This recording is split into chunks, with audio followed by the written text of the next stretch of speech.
Hello again, everyone, and welcome back to Now and Men, the podcast about men, masculinities, and gender equality. I'm here again with my co-host, Sandy Ruxton, as usual. Hi, Sandy. Hi, Stephen. I hope you've been having some good holiday time, and I hope that's true of all our listeners as well. I have to say, though, the weather here in the UK has been really hot recently. Droughts, fires, dried up rivers and reservoirs. I mean, less extreme than in other parts of the world, but also worrying, really, and highly relevant to our previous episode with Professor Bob Pease on masculinity and climate change. But on that cheery note, Stephen, do you want to introduce today's guest? Yes, thanks, Sandy. So today we're talking to Sebastián Molano, who works for Oxfam America and is based in Boston in the US. His current role there is as intersectional feminism manager, but he's held a number of different advisor roles over the last 7 years. He's originally from Colombia, but he's also had significant field experience across Latin America and the Caribbean, not just in relation to work on gender, but also other issues such as community development, democracy, and electoral matters. And I can confirm from my own experience that Sebastián is particularly passionate about men's involvement in gender equality, as I did some work with him on a report for Oxfam GB a few years ago on this topic. So welcome to Now and Men, Sebastián. We're really pleased to have you on. Now, normally, we've started by talking to guests about their work, but on this occasion, we thought we'd begin with a more personal angle, and the personal is political, right? So you're a father to a young child. You've recently written a lovely article, and we'll put it in the show notes for the episode, about your thoughts and experiences in relation to an initiative you lead called Defying Gender Roles. Now, at one point in the article, you say, and I'll quote, "My road as a dad has been a constant conversation between my father and my son." What did you mean by that? Because it feels like that has quite a lot of resonance for many men, myself included. So first of all, thank you, Sandy and Stephen, for having me in this space. I'm delighted to be with you and to be part of these amazing conversations that are being held in this podcast.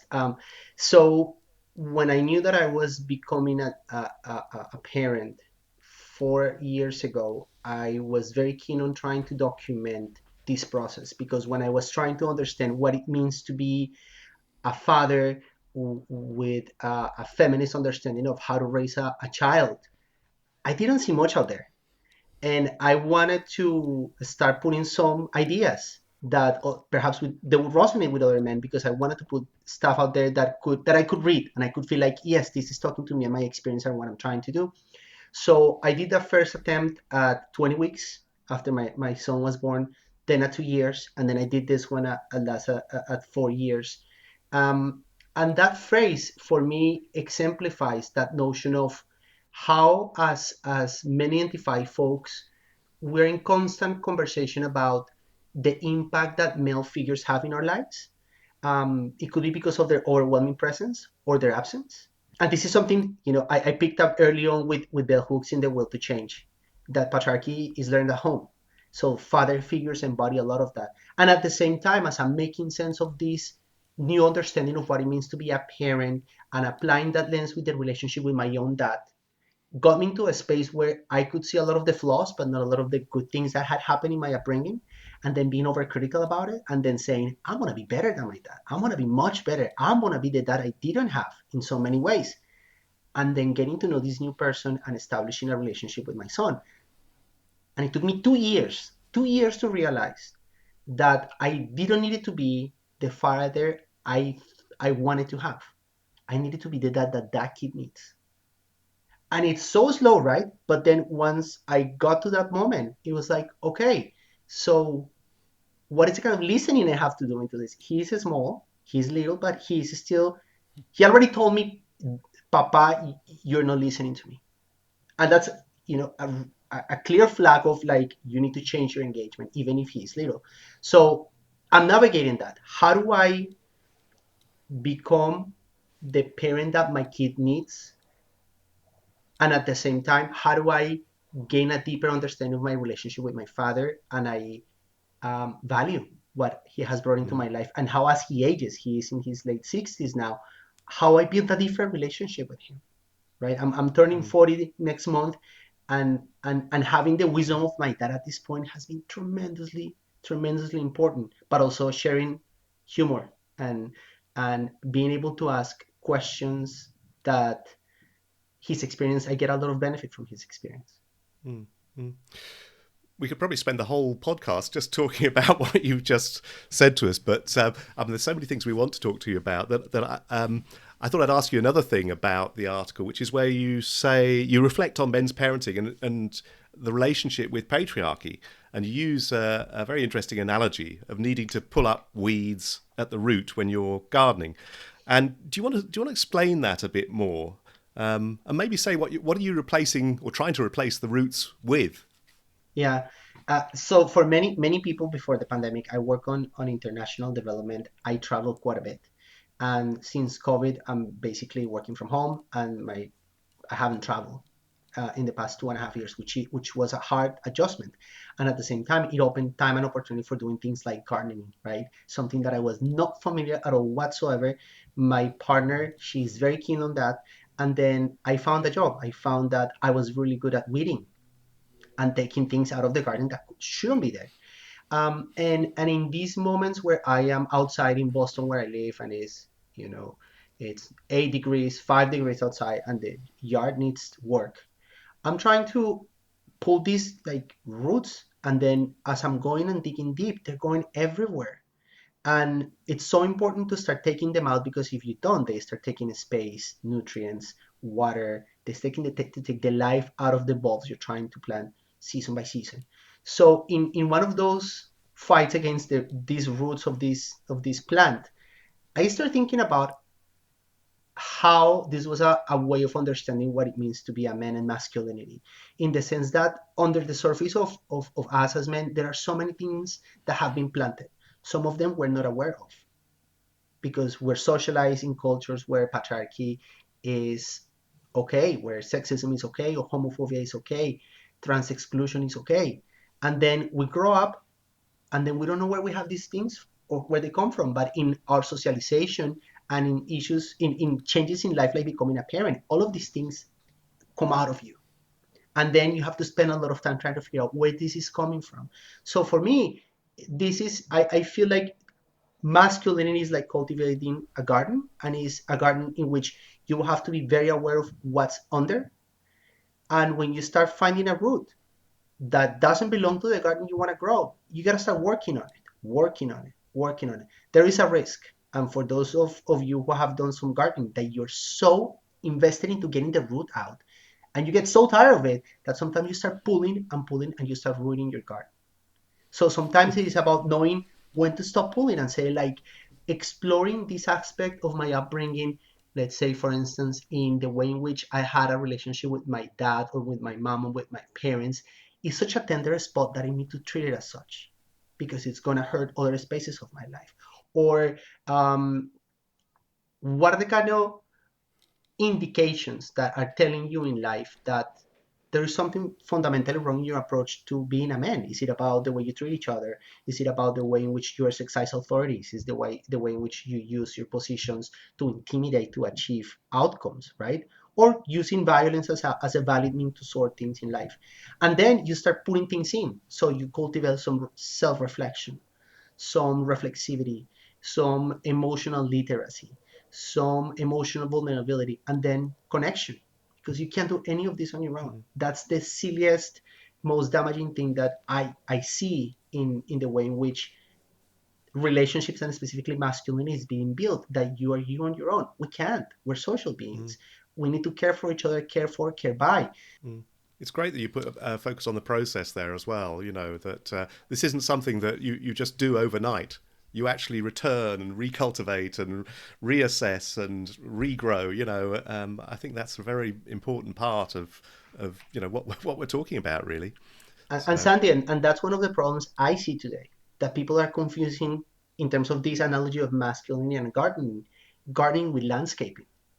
mm, You can mm, hire people, come organize your garden and make it look beautiful. And sometimes in that process, as men, we do that. We put this facade where, oh, we're so good, and I stay at home and I do my chores and I open space, but it doesn't hold, because mm, that kind of effort doesn't hold. It's not organic, it's not real, it doesn't imply the critical work that it needs. mm, Because we're all raised in these patriarchal societies where sexism is okay.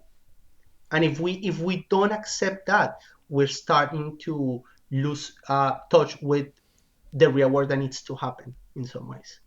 It's fascinating as well how like fatherhood, must really challenge. You could be so well versed in feminism and gender equality, but actually being a father must really challenge you in all sorts of new and different ways. And I love the gardening metaphor as well because and just how I suppose different ways in which men approach gardening and what that says about masculinity. There's probably a whole research study there. But anyway, so you clearly believe in this kind of key feminist tenet about the making the personal political and carry that into your working life as well.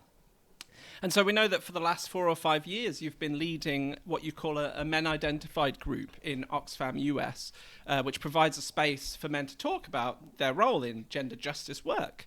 So we were just wondering if you could perhaps describe the aims of the group, who's involved in that and how does it work? And perhaps if you could also just explain the choice of the name, as some of our listeners might be wondering about that as well. Yeah, so as part of Oxfam in the US, we were part of the situations that arose in 2018 with the sexual abuse and power abuses that took place in Haiti.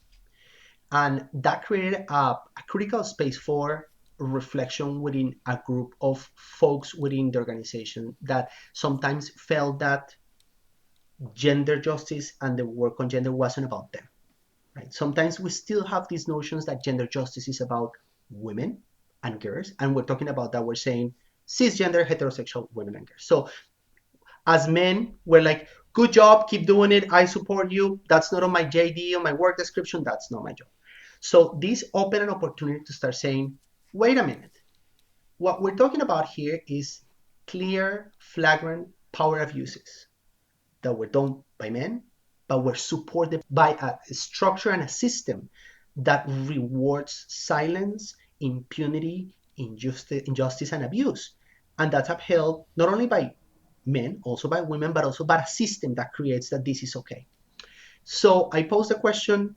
We were in a retreat in Lima, Peru. 40 people from Oxfam US talking about gender. It was a gender justice retreat, and this happened in the context of that. So at that moment, I grouped some of the people together and said, like, can we start asking about what is the role men need to play in any situation like this? Not to say we're going to come and save the day, we're going to come and take over. Is what it would take for us to be engaging in this conversation in a meaningful way. So that created a space for us to start having this conversation. And the first step was, can we get all the men in the office together to have a chat? Just a chat, have coffee in the morning, 9 a.m. on a Tuesday. And that's how we started to get the men together. At our Boston office, there is a huge room that is called the fish tank, because you can see who's inside. And it was fascinating to see from the inside the looks of people walking by, because there were 13, 14 men in a room, which wasn't common to see. And then people around like looking like, am I missing a meeting? What's going on here? And it was that start creating a conversation. This also happened in the frame of Me Too, right? So culturally, we're having these conversations, and there is a need to start making sense of them together. So my approach to that was, let's bring people together and start having conversations. What does it mean to be a man? Can we explore that question together? And it took more or less a year for the group to start building enough trust to get out from the mind, from the intellectualization, from the conversation about theories and approaches, into start centering the conversation about us and our experiences. Again, the garden, right? How do you cultivate trust? How do you build a context for emotional vulnerability? And we did it in two ways in the group. One is we bring topics and we talked about them. So we will watch a documentary from the public broadcasting station in the US from NPR talking about patriarchy. What is it? What does it mean? For Me Too, what is this about? What's going on? And then we'll start mixing that with storytelling. And members were asked to approach it however they wanted. Some of them talked about their experiences in life. Some of them talked about their parents. Some of them talk about a specific journey like parenthood. And what that created was a sense that the workplace was becoming a space where you could bring your authentic self in a real way, where you could be present and fully yourself. And at the same time, understanding that as men, we benefit greatly for many, many privileges and unwanted, unearned benefits that allow us to take that space, right? So it's a lot of the tensions. Is how do we maintain a group of men that are genuinely trying to understand better the role they play within an organization that is trying to challenge patriarchy every day, and at the same time, how do you make sure that this is not a space of like the all boys club where we make decisions and talk about these things, even if it's the perception? So how do you build mutual and cultivate accountability? We do that through open the space for everybody. It's a space that target people that identify as men.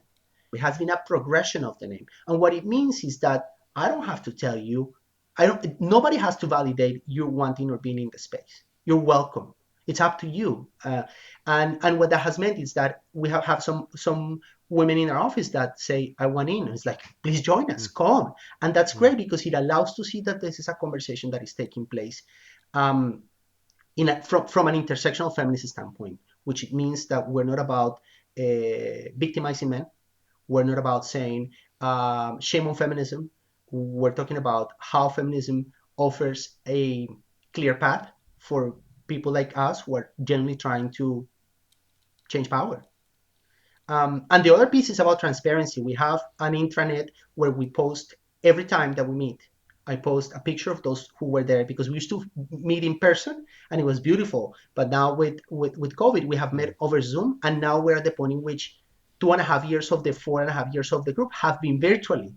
And that has been possible because we did a lot of the groundwork at the beginning of being able to build that trust.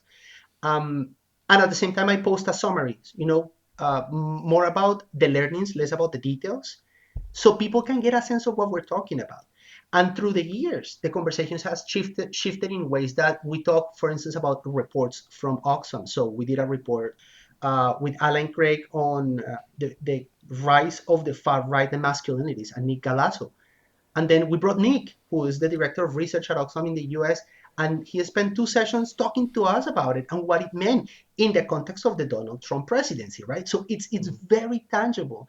And at the same time, we have spent an enormous amount of time exploring anti-racism, white supremacy, and trans inclusion, right? Is to say, how do we bring that understanding from the perspective of others, of our work, and our personal experiences? And it has been a delightful, right? It has been a huge boost for us as people working remotely, and at the same time, a space that people come to genuinely participate and understand. There was, I don't know if you saw it, but 2 or 3 days ago, there was a piece on The Guardian about a group of men that have met for the past 36 years. It's a beautiful, beautiful, beautiful story. And it tells about what it means to create these spaces where we can genuinely shape each other's lives. And at the same time, how do we combat these traditional notions of what it means to be a man by acting differently? These are subversive acts that sustain through time, do make a difference.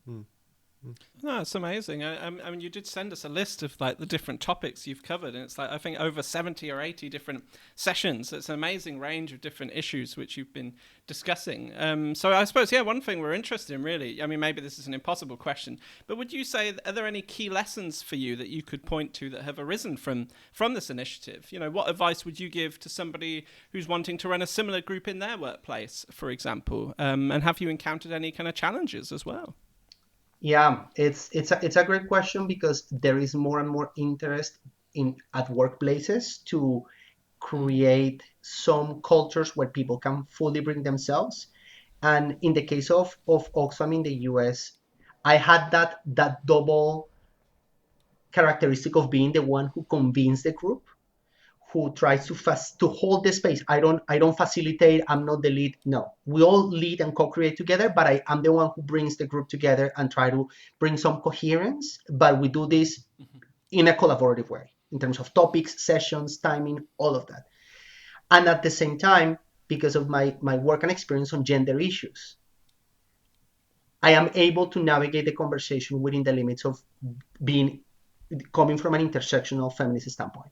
So if I start seeing or hearing comments that go against, the dignity of folks who are reinforcing ideas that are homophobic, trans exclusive, or racist, I'm able to cater the conversation in a way, to shepherd the conversation in a way that help us to navigate the tensions rather than to focus on the binaries.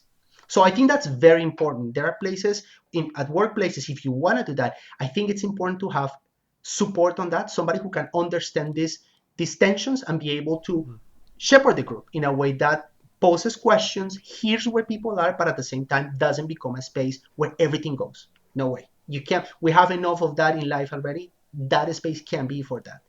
And the second is that it's consistency. It's consistency. It's like learning a new language. If you're happy saying the same 25 words of the language you're learning every time, that's great. If you wanna gain fluency in your emotional literacy, in cultivating your vulnerability, in becoming a different kind of man, and exercising what Bell Hook call the feminist manhood, you gotta do the work. It's it's as simple as it is. And consistency. We meet every 2 weeks. Sometimes I'm there, sometimes I'm not. And when I am not there, I reach out to folks and say like, hey, I can be there. Or sometimes I come and say like, you know what? I love you all. I don't have the emotional stamina today to hold space for you. But it doesn't mean the space doesn't take place. And in the past 4.5 years, I think I've had 10, 15 conversations with people around the world that want to do this. And there's only one case where this is taking roots in the UNDP office in Costa Rica. Otherwise, they have 1, 2 sessions, and it fades away. Because I do think that there is an intentionality of trying, there's a good intention about trying to bring people to have this conversation, especially men, but the attention to the process is not there. So what it happens is that it falls through because it's about an intellectual conversation. It's not linking your feelings, your personal experience, your experiences of oppression and privilege to the reality that we share, which is in this case the workplace. But I think that there is a lot out there to be done on that. You've made me think when you're talking about our last episode, which was with a guy called Dan Boyden. He was talking about group work with men in prisons, and we were discussing the sort of tension around revealing issues around your personal life, but at the same time being in a context where it might not be safe to reveal those kinds of, certain kinds of information. And it occurs to me now that you've been talking that there could be some of that as well in a workplace. Would you talk openly, potentially, if your manager is in the room? You might not want to say, So I'm thinking there might be some interesting sort of tensions and contradictions in there, which you have to navigate. I just wondered if you had any reflections on that. Yes, there are. And sometimes the work relationships change for team members or for members of the space. So it's funny when you're interacting, or it's curious to see how when you're interacting as peers, but then all of a sudden somebody is your manager and you're like, okay, so do I need to change? And in my case, I transitioned from being staff or union. Oxfam in the US is unionized. So I was a staff member, an advisor, and then became a manager. So with being a manager, there are different responsibilities. And I think that the way in which we have navigated this thus far is to be very open about it and say, we're still at the workplace. So there are limitations to this. And it's okay to recognize the limitations, not because it doesn't mean we can talk about certain things, but opening certain conversations in this space might carry consequences that if we were meeting outside the workplace, they might not, right? We just hold the space for those conversations. So I think that there are limitations, and we've tried to be explicit, to make the implicit explicit, to make them visible, so we know what are the setup and the boundaries of our conversations. And at the same time, there are moments in which, in spaces like this, things emerge and they're hard, they're difficult. People might be dealing with mental issues, health issues, with family situations that are beyond the scope of what we can do or that I can do as I hold the space. And when those things have happened, the approach has been bring different people from the group together and say, how do we move about this? We have seen something that needs attention. And then saying, can we go to somebody in our people culture and HR and have an informal conversation about something that we're concerned about?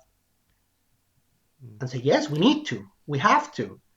And being able to navigate the tension between what does it mean to remain confidential, and what does it mean to hear a cry for help, and the responsibility that that brings.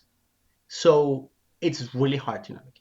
And we've been in those situations 2 or 3 times, and it's exhausting because emotionally I can feel it, right? The what about if, what ifs of this.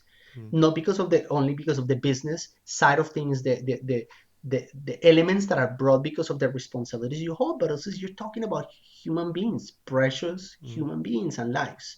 So that has to be um, taken care of in a very sensitive way, but at the same time, it is necessary to talk about it. So we take care of each other. That's part of taking care of each other as well. Is recognizing that I cannot offer in the space what this person is asking for, and bringing that into the space is an indication that something is up, and that person is seeing that there is a space that can be of help in a situation. I was struck by when we were initiating this conversation, you said that the group, leading the group, has been transformational for you, but you also made a comment about, how surprised you were at the loneliness that some men feel, despite perhaps the richness of their lives and experience. And how do you make sense of that contradiction? I guess it goes back to what you've just said to us about connection, doesn't it, really? Yeah, yeah. I feel like as men, we're socialized in ways in which we have all the answers. We're okay. We need to be strong. We need to be stoic. Things are under control. Um, Expressing feelings means connecting to a feminine side that is punished in society. And at the same time, there is this craving to have true connections with folks that share similar experiences to you. So in my case, because I do a lot of the gender work within Oxfam in the US, most of my partners and colleagues are women. Being a migrant, most of my friends live in Colombia or in different places around the world. So I crave those conversations, but not the conversations that are about going to a bar and talking about sports, right? I don't crave that. I crave the connection of being able to share where am I, how am I doing, and be raw about it sometimes, right? And what I've seen in these spaces and in the space at our workplace and in other spaces, that participants are just so wanting to talk about it. They just want to be heard and share their stories. And sometimes we see that people don't participate, but they're listening, and it comes to a time when they do it. I had a beautiful experience that had shaped this group at Oxfam in the US. And preparing for this conversation, I got to make that connection, which was a gift for me.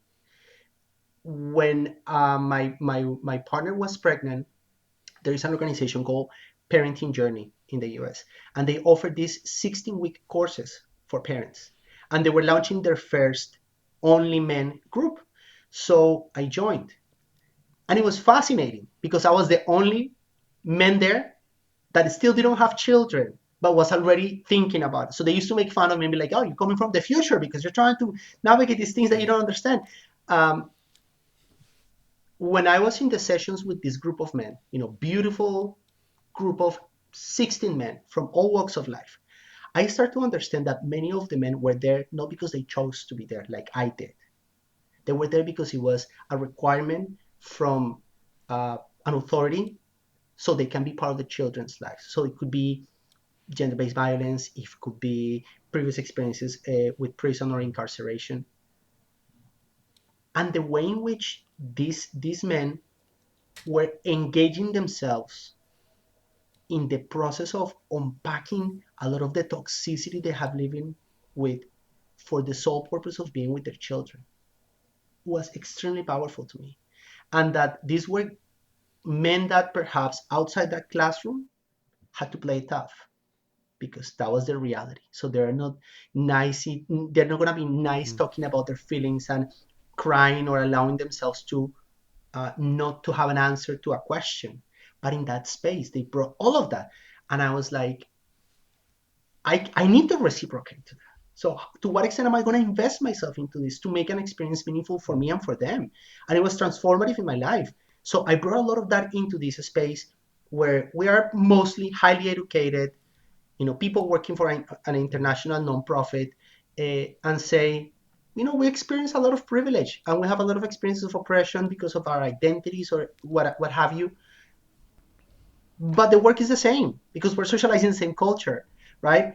But having that experience was very formative to me, and being able to say different men have different paths of life that land them in places where it might be more difficult or less difficult to find a path back to humanizing us. But for folks in a space like Oxfam in the US, I think that is we're enjoying so much privilege that we must do that, and we must do that with honesty. And I always remember that group as a way of grounding my experience of like honest vulnerability is what makes the difference in a space. Going back to what you said was the sort of genesis of the group, the revelation of cases of sexual misconduct, power abuse perpetrated by staff, particularly in Haiti, as well, I think, as in other countries. I worked for Oxfam, in Oxford for 9 years, so I feel it quite deeply as well, even though I'm not been there for quite a long time. But have there been, alongside the work that you've been doing with the group, have there been other initiatives internally, externally, to try and repair some of that damage and prevent similar occurrences in future? Or is there still more to do? Is there always more to do? I don't know. I wondered if you'd like to comment on that, because certainly for a UK audience, they will be thinking about, Oxfam's decline in status in the UK and how damaging that's been. I must say, Sandy, that in the 17 years that I've been doing work on the international development sector, and having experienced many moments of disappointment and pain, that was a gut-wrenching moment for me, and for many of the people that, as I mentioned, we were together in Lima making sense of this, 40 people making sense of this. And I think that has started a process, a needed process of clearly making visible what are the power structures and the power systems that are actually defining the way in which we connect, the way that we advocate for issues, that we push issues in the world, and that we walk the talk internally. And there is that discrepancy is the work, right? How do we close that gap? We can go outside in the world and say, talk through to power if you're unable to create internally a culture that allows that to happen. So I think that Oxfam has been in a journey for the past 4 or 5 years to make that explicit.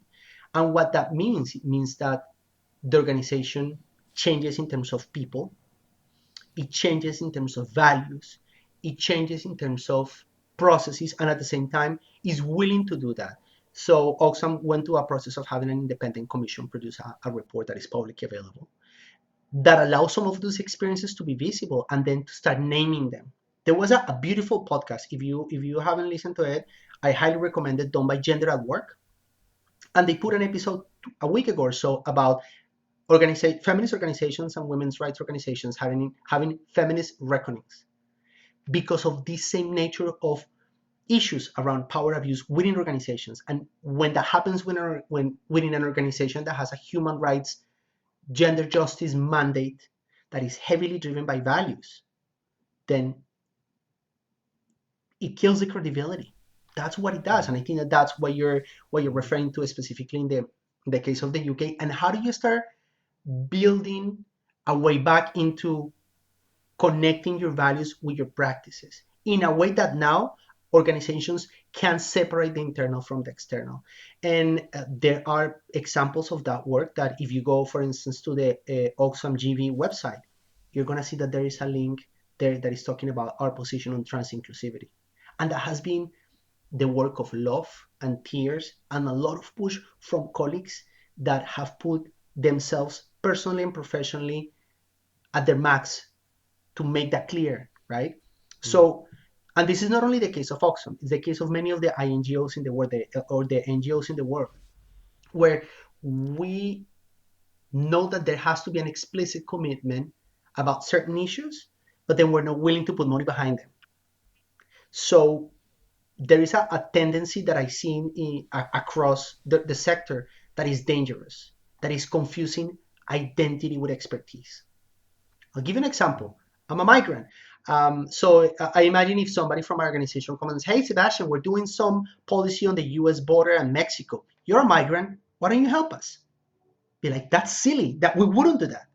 But then it's like, hey, you're queer. We need a policy. Come help us. Why? And I think that we need to call out the sector on that and say, you need to put money behind this, because what you need is somebody who has life experience, expertise, and can come and make sense of these things that are so fundamental, because we're talking about people's life and experiences here. So I do see change is change that signals intention, signals attention, and at the same time, there are realities of the funding streams, the structures. COVID is just fundamentally changed the way in which we were working at and the pace that we were working at.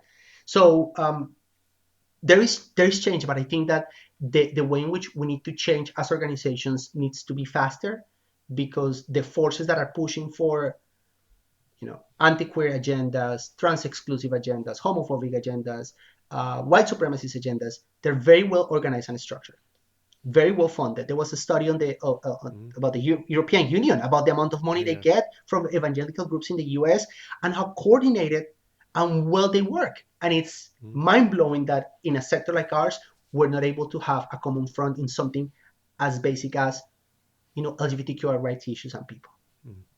Indeed. Yeah, to go back to what we were talking about at the beginning, care is obviously something which is close to your heart, both personally and professionally. And we know you've been advocating with a group for the past 4.5 years or so internally for Oxfam to kind of walk the talk on parental leave policies, for example. And in 2020, you co-authored an Oxfam International discussion paper on what a caring future might look like and how might we be able to achieve that, perhaps especially, in light of our experiences of the pandemic. So yeah, do you want to say any more about these initiatives? Do you think that care is an issue whose time has come now? Why is it that we as men should be taking that a lot more seriously? So development love silver bullets, right? Microfinance, women's group, empowerment, leadership, and now it's care. Now it's care, right? The COVID reality put that into a lived experience of people in many ways. We know by now that the experience has matched the advantages that people along enjoy along class, racial lines, right? At the time that we put that document together with Kim Piaget, with Claire Coffey, with many of my wonderful, amazing feminist co-authors in that paper, we're trying to imagine something in the midst of it, right? You're not waiting for the next day to see the light. It's in the middle of the night. You're trying to see, how do we go about this? And it's trying to make a strong case about centering our understanding of how do we go about the challenges that we face on care. Give us tools, a political analysis, and an understanding of the way in which we can promote equality, right? And that this is something that plays out not at homes, not at the workplace, is across the experience of life, right? From gender-based violence and intimate partner violence to the climate crisis that we're facing. So when you look at care from as an understanding of the world, parental leave policies are a subset of that. Like could be, caring for aging parents or aging relatives. And I'm guilty of this, but many of the things in my life have come out of my experience. So when I know I was gonna have a child, I started thinking more about this and it's like, okay, what does it mean? I want to be with my child and my partner, and how do we go about this? My partner had zero pay time. So how do we navigate this? And then I'm sitting in Leiden in the Netherlands in a meeting about gender with two more men from Oxfam in different parts of Oxfam, and we're talking about this. And it happened that the three of us are expecting children. So I'm like so happy about like, what are you gonna do with your parental leave, blah blah. And one of them says, well, I get 10 days paid, and the one said like, well, I get 2, and I was like, what? How I get 24? Why? And then this is the moment of where like, why are we walking the talk? If we're saying that care is important, how our policies reflect that? And that started a process of another 4.5 years of asking Oxfam to please bring these things together. It hurts our external ability to be credible. It hurts our internal connection between our values and policies and practices. And it has been a journey to start pushing for that conversation. Um, it has taken roots, but it is, again, is you plant the seeds and then you see in some places things have changed. In the US, our policy was changed from 25 days fully paid to 12 weeks fully paid. And the moment that was announced, I remember vividly because it was a moment in October in 2019, and I was in that meeting and I started crying. And people were like, "Oh, seems like you're very invested in this." And I'm like, "You can't imagine what this means," because I knew what it meant for me. So I think that there is a lot of work that people like Gemma Stringer, Amber Parks, who are leading thinkers on these issues in the UK, especially Amber on care, um, having put a lot of thought and effort and be like, we need to walk the talk because that help us be the organization we're asking the world to be. But it's still an issue. It's still a pressing issue. In the US, we had a lot of momentum at the beginning of the year. There was a hashtag called Show Us You Live, done by the scheme. And it created this visible portrait of companies putting out there how they're doing this. And it is quite confusing to see for-profit organizations saying having very progressive parental leave policies and seeing organizations in the CSO NGO sector not being up for that. And that also goes to the funders, right? Those who are funding our work, some of them have great policies and they enjoy great benefits. So why can't we too, right? The danger of this, I think, that is that the conversation about parental leave, and this is something that Main Care has done a lot of work around, um, is that by making it a perk of a job, you end up privatizing a right, and that's very dangerous because parental leave should not be a perk of a job. It's a right, the right to care for another human being, the right you have as a parent to enjoy those moments. Nobody's indispensable at work, but in those times when a new life comes into your home, you're indispensable there. And as a man, I don't deal with the physical hormonal changes that a lot of that bring. I was very happy to be able to be home because I could support my partner in the way she needed, and I could be with my son and build those linkages that I still think that are fundamental for the relationship I have with him. You've said quite a bit there about progressive change in relation to parental leave in the US, but of course, you've also referred earlier to forces heading in the other direction, which are against women's rights, against gender equality, under severe threat, not released in relation to abortion rights. And we know that you were kind enough to share a recent article that Stephen and I wrote about the Roe v. Wade case and how much men not only benefit from abortion rights, but also need to speak out about them as well. I mean, I wondered if you wanted to say anything about the current debate in the US and how different groups of men are responding to that as well. So just to say that I got a lot of love from especially women saying thanks for speaking about this because of that work, which shows that when as men we transgress a little bit the boundaries of what it means to be a man, we get put in pedestals, and that shouldn't be a case. As men, we should be speaking about that. And at the same time, I do think that from what I've seen, men still are pretty much silent about this. There is not the kind of uproar that I thought we could be seeing and experiencing. And the way in which this conversation is going, it's quite scary. It's quite scary. There is an academic from the UNC Chapel in the US. Her name is Dr. Ashley Matthias. We've talked to her at Oxfam in the US because she's done a lot of work on the far right and womanhood and motherhood and this emergent understanding of like being progressive doesn't mean to buy this leaning feminism, blah, blah, blah. It's about being a traditional wife and a traditional mom. She's done amazing work on that. And what we're seeing is that the window of what the conversation is about has shifted. Just yesterday in the New York Times podcast, there was a conversation about abortion abolitionists. And their theory and their way of approaching this is to say that women have to be charged with homicide when they have an abortion. A year ago, this wasn't mainstream. This wasn't New York Times podcast material. But today it is. And this is what's showing us what this change is opening as a society for conversations. And people say like, oh, this is so terrible. It's like, look at El Salvador. That's the reality of women in El Salvador today. So I do think that as men, we're still pretty remote from that conversation. Those of us who have expressed some opinions, who have voiced others' ideas like yours, in which we're trying to call out the relationships, sometimes get praise for things that we shouldn't be getting praise for, which is usually the case of men who step outside those boundaries. Um, but at the same time, it's a very dangerous pathway. What I'm seeing here, that this is going to require joint effort to start trying to counterbalance the way in which the right is moving in this direction.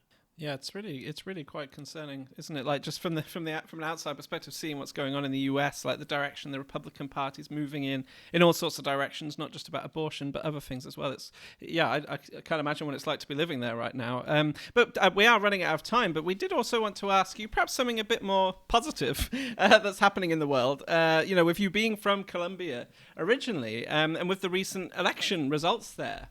We wondered what your perspective is on that, really. Lots of people have talked about how this has been described as, the election of Colombia's first kind of left-wing president, Gustavo Petro, as well as the first ever black woman being elected vice president, Francia Marquez. So, what do you think that this kind of trend towards progressive politics might mean for gender equality and masculinity in Colombia? I mean, it does seem to be part of a kind of wider trend that's going on in terms of like recent governments being elected in Peru, Chile, Honduras, Mexico, all moving to the left perhaps. But you've also written a great article for Voicemail magazine about how the Colombian conflict, involving the government, paramilitary groups, left-wing guerrilla groups, how that's shaped you as a person and as a man as well. What are your thoughts on all of this at the moment, and what's going on in Colombia right now, and what the implications of that might be in terms of masculinity, I guess? The election of Gustavo Petro and Francia Marquez opens a new chapter in the Colombian history. Colombia has been historically one of the most conservative countries in Latin America. So having a peaceful transfer of power to a former guerrilla group member and activist, climate change, human rights activist, black woman from the Pacific area, it, it's huge. Symbolically speaking, it's huge, and it's given a lot of hope to many people like me who might have chosen to live in other places because it wasn't possible for us to do the work we do in our own country. I do think that policies that a government like this can push are going to be very important, like the creation of the Ministry of Equality that Vice President Marquez will be leading, changes in parental policy, more policies around care. But the reality of things is that culture is policy for lunch, breakfast, and dinner. And the Colombian culture is a culture that is still trying to have a reckoning moment with 60 years of war, of internal conflict. The Truth and Reconciliation Commission just released the final report after several years of work. And the right wing within the country is already writing a counter narrative for that. Just to give you a sense of how polarized a country can be. And in that culture, violence is still a valid means to do things. So it's reflected in inter-partner violence, it's reflected in soccer fields when there are soccer games, it is reflected in Colombia. Just to give an example, when Colombia was in the past World Cup, the mayor have to, during the days that Colombia played, people couldn't sell alcohol because people will celebrate and there will be violence. And it's like, you can't even have a celebration without violence. It tells you about a culture that is rooted on violent means as valid means. So we need to start unpacking that. And I think that there is a lot of work happening in terms of arts, culture, music, theater, films, research that is bringing more of that and saying, how do we shift that? Knowing that a political change can help us with some structural changes in terms of policies, of symbols, right? That create a different narrative.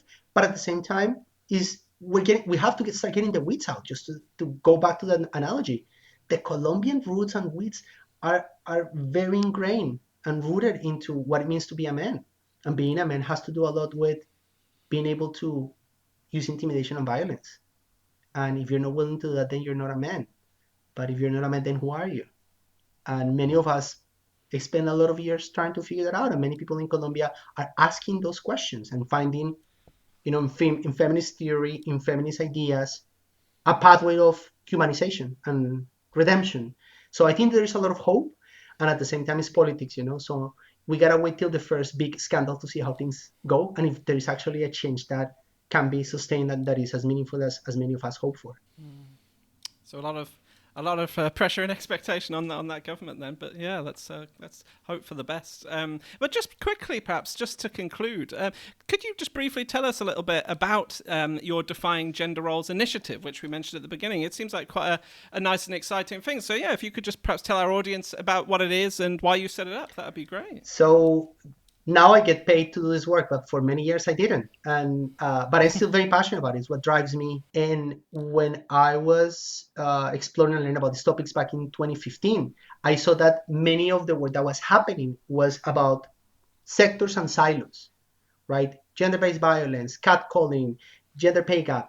But we were not talking about connecting the experiences of people across life, right? So Define Gender Roles is a platform that seeks to make visible the way in which harmful, outdated roles shape the people's life and their experiences, with a focus on challenging what it means to be a man that is guided by traditional elements of masculinity: be tough, be strong, be promiscuous, all of these things that are not helping us to be the people we want to be.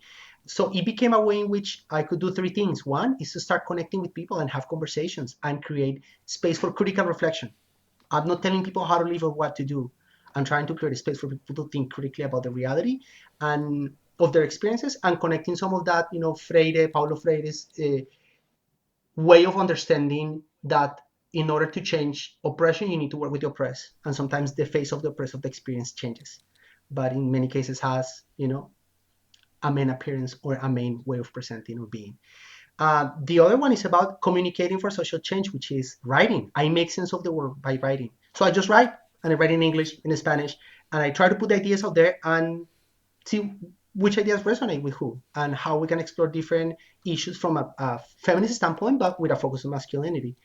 And the last one is to try to move into action. So it could be a campaign that we did about men up and what men up means.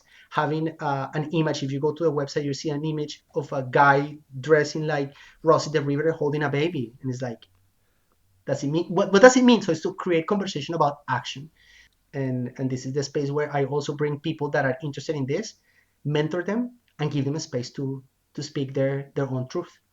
Oh, fantastic. Well, we'll put the links to that in our show notes. But yeah, thank you so much, Sebastian.